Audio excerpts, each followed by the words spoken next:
IQ of 152, you could be running companies, not teaching children their ABCs. I'd heard variations of this statement from my father throughout my life, but this time was different. This time, Harrison Bennett wasn't just expressing disappointment in his daughter's career choice. He was cutting me off completely. I'm Alexandra Bennett, Alex to my friends, and at 28, I'd finally done the unthinkable. I'd accepted a position as a high school teacher instead of joining Bennett Technologies, my family's thriving tech company. The mahogany-paneled walls of my father's home office seemed to close in as he paced behind his desk, his custom Italian loafers wearing a path in the Persian carpet. My mother, Catherine, sat perfectly poised in her designer armchair, her expression a carefully crafted mask of concern. "Alexandra, darling," she said, her voice dripping with practiced patience, "you have to understand how this looks. We've invested everything in your education. The best private schools, Harvard Business School, leadership training, and now you want to throw it all away to teach teenagers." I straightened my spine, feeling the weight of my teaching credentials in my bag. I'm not throwing anything away. I'm using my education exactly how I want to use it. How you want? Dad's voice rose as he spun to face me. What about what this family needs? The company needs. Your brother James is handling the technical side, but we need you for operations and strategy. It was all planned out. Ah, yes, the plan. The grand Bennett dynasty blueprint that had been laid out since before I was born. James would handle the engineering and product development, following in Dad's footsteps, while I would manage operations and eventually become CEO, inheriting Mom's role. Perfect symmetry, perfect succession. Except I had my own plans. Dad, I've taught coding workshops for 3 years alongside my MBA. I've seen the impact direct education can have. The excitement when a student finally grasps a concept, the potential unleashed when. Potential? He slammed his hand on the desk, making the family photos rattle. You want to talk about potential? Bennett Technologies is about to sign the largest government contract in our history. We're talking billions in educational technology infrastructure. That's real impact. I knew about the contract. The A-Tech Initiative, a massive project to modernize the entire state's educational technology infrastructure. Bennett Technologies was the frontrunner, but they still needed approval from the State Department of Education. And who do you think evaluates and implements these education contracts? I asked quietly. Teachers, education professionals, people who understand both technology and classroom realities. Don't get smart with me, Dad snapped.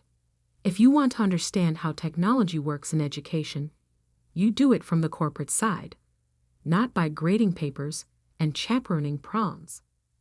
Mom stood up, smoothing her silk blouse. Alexandra, we're just trying to protect you. Teaching is admirable, but the salary, the status, she shuddered delicately. How will you maintain your lifestyle? I looked around the office, at the symbols of wealth that had defined my upbringing. The rare art pieces, the antique furniture, the photos of our family at charity galas and yacht club events. Maybe I don't want that lifestyle. The words hung in the air like a death knell. Dad's face turned an alarming shade of red. Then you won't have it. As of this moment, you're cut off. No more trust fund, no more allowance, no more family connections. If you want to live like a teacher, you'll do it without our support. Harrison, Mom gasped, though I noticed she made no move to contradict him. You have a choice, Alexandra, Dad continued, his voice cold. Take your rightful place at Bennett Technologies, or face the consequences of your idealism.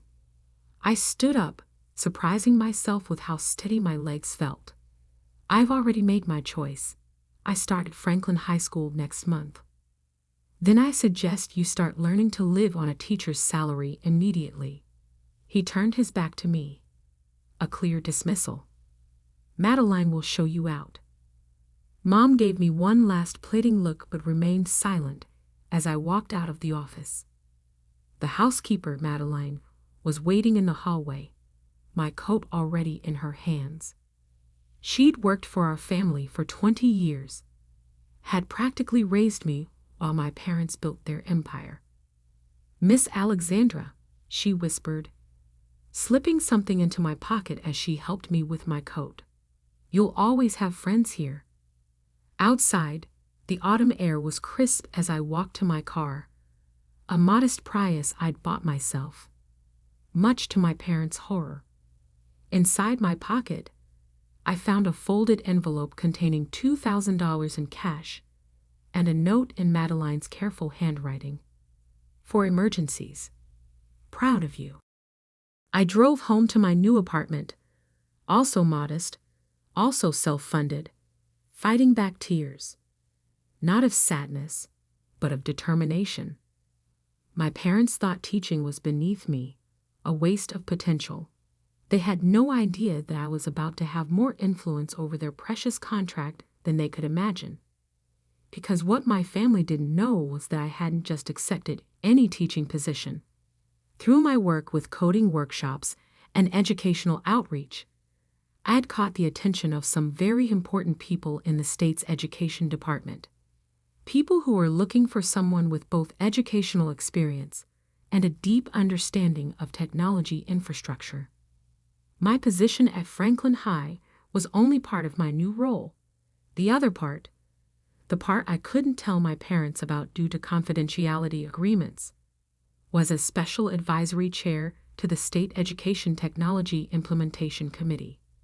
In other words, I would be one of the key people evaluating and approving that billion-dollar contract my father was so excited about. But that would be a lesson for another day. Right now, I had curriculum planning to do and a classroom to prepare. After all, as any good teacher knows, the best revelations come after proper preparation. I pulled into my apartment complex, passing the gleaming high-rises where I used to live to reach my more humble building. A text from James lit up my phone. "They'll come around, Lex. They always do." I smiled sadly. My brother meant well, but he didn't understand. This wasn't about them coming around. It was about standing my ground, about proving that success isn't measured by the size of your office or the number of zeros in your bank account.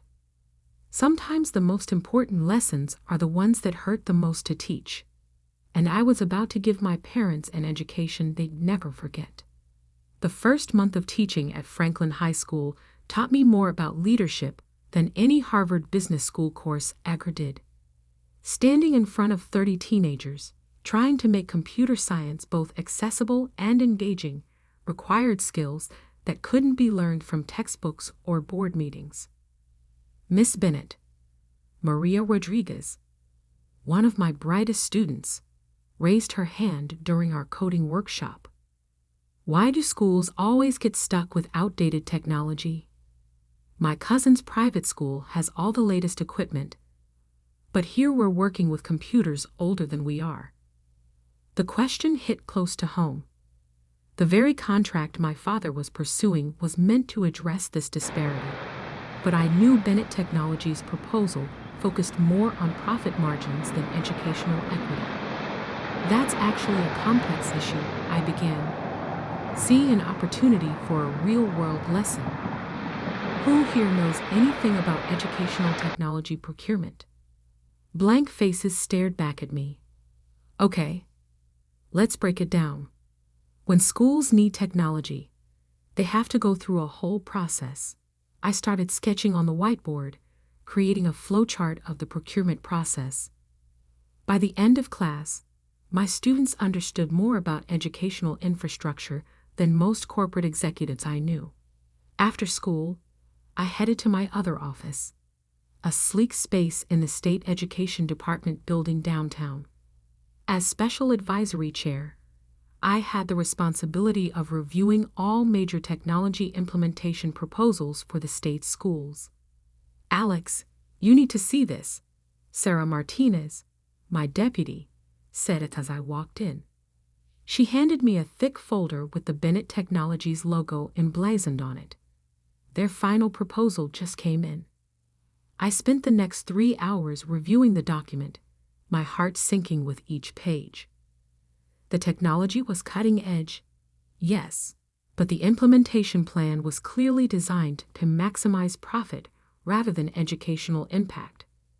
Schools would be locked into expensive service contracts, forced to upgrade on the company's schedule rather than their own, and smaller districts would receive lower priority support. "They don't understand how schools actually work," I muttered, making notes in the margins. "This would bankrupt half our districts within 5 years." "Speaking of not understanding," Sarah said, handing me a newspaper. "You might want to see this." It was the business section of the city paper. There, smiling from a photo, were my parents at a charity gala. The headline read, "Bennett Technologies Set to Revolutionize State Education." The article quoted my father, "Our company understands education better than anyone. This contract will transform how our children learn." I was still staring at the article when my phone buzzed. A text from my brother James. "Dad's planning a big announcement dinner next week. They're so confident about the contract. They're already celebrating. Maybe you should come? Try to patch things up." Before I could respond, another message came through, this one from the family group chat I was still part of, though no one had addressed me directly in weeks. "Mom's celebration dinner next Thursday at Le Cirque. Black tie. Harrison has a major announcement. Dad, time to show everyone what the Bennett family can achieve in education. Would be nice if ALL family members could demonstrate such commitment to educational excellence." The passive-aggressive dig wasn't subtle. I switched back to James's private message. "They're inviting the whole board, major shareholders, even the press. Dad's convinced the contract is a done deal. Says their inside sources at the education department confirmed it's just a formality at this point." I felt a chill. Inside sources? I knew there had been rumors of Bennett Technologies trying to influence department officials. This would need investigation. The next week was a blur of activity. By day, I taught my students, working with outdated equipment, but seeing their enthusiasm for learning shine through regardless. By night, I pored over contract proposals, meeting with other committee members, and building a case for what our schools really needed. I also did something I'd never done before. I started documenting every interaction, every email, every piece of evidence suggesting Bennett Technologies was trying to manipulate the contract process. If they were playing dirty, they needed to be exposed. 2 days before the celebration dinner, I received an official invitation. Not from my parents, but from Bennett Technologies' PR department. "You are cordially invited to celebrate Bennett Technologies' groundbreaking achievement in educational technology. As a professional educator, your presence would add valuable perspective to this historic moment." They didn't even realize who I was. To them, I was just another teacher to be used as a prop in their corporate theater. I RSVP'd yes. That same afternoon, I finished my final review of their proposal. The verdict was clear. While their technology was impressive, their implementation plan would be disastrous for our schools.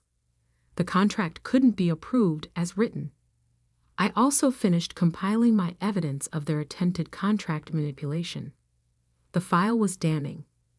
Emails showing improper contact with department officials evidence of attempted bribes, documentation of false claims in their proposal. As I prepared for the celebration dinner, I thought about Maria's question about outdated computers, about all the students in underfunded schools who deserved better, about the difference between looking successful and actually making a difference. My parents thought they were about to teach me a lesson about success. Instead, they were about to learn one about integrity. I slipped my presentation materials and documentation into my bag, along with my Department of Education credentials.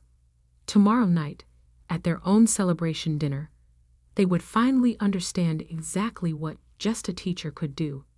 The stage was set for a lesson they'd never forget.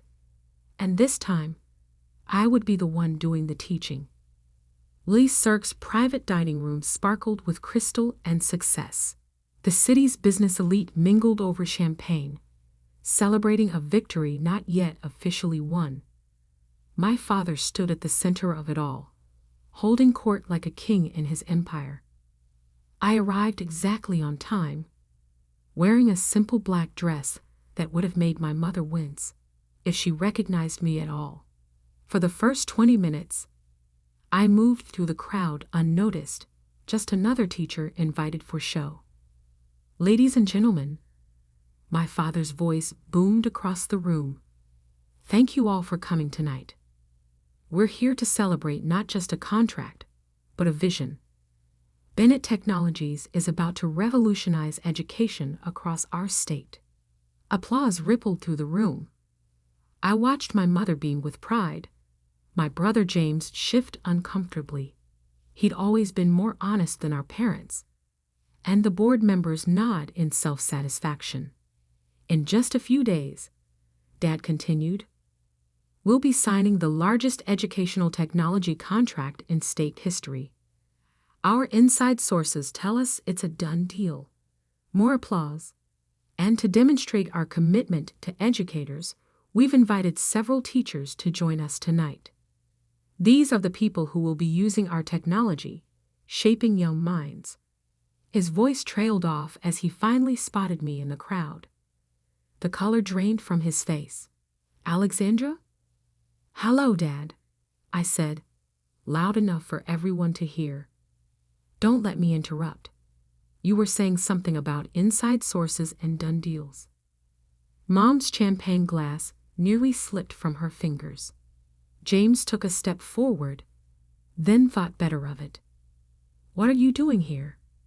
Dad's attempt at a smile looked more like a grimace. I was invited. I held up the PR department's invitation. As a professional educator, though I'm actually here in my other capacity, I reached into my bag and pulled out my credentials. As Special Advisory Chair of the State Education Technology Implementation Committee. The silence that fell over the room was absolute. I could see the wheels turning in every head as they processed what this meant. That's impossible, Mom finally managed. Why? Because I'm just a teacher. I walked to the front of the room, my heels clicking on the marble floor. Actually, that's exactly why I was chosen for the role. They needed someone who understood both technology and education.